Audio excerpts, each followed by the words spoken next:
enye nadibana nayo yona nayo yazi mfethu xa usiya kwelaa cala uyakwazi udibana neensekela zabantu enye intwana nayo yayibethwa yanye ngabahlali yabo. Laa ntwana ithi zarobha omnye umfethu yabo.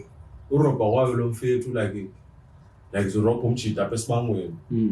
Kanti yona ityola phi kwesaa sibango salo mjita imrobhileyo yayotsheka phaya.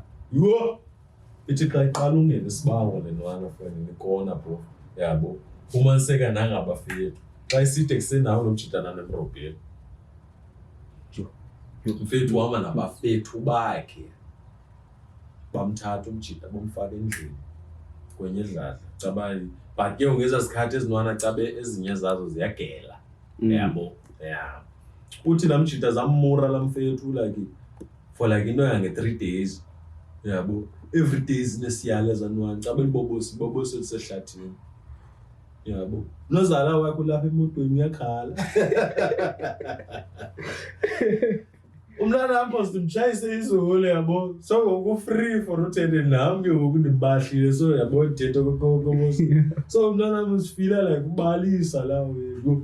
Mama lo bekubuhlungu basela 3 days. Umntana bezingaphoyelwanga ungena pha fonini. Fike zimncamele. Bophelele vele zimncamele xa zibethe zimmure ziqhube ziphinde zihambe. Wakhutshwa ngumama wenye intwana. Bethwe wanye.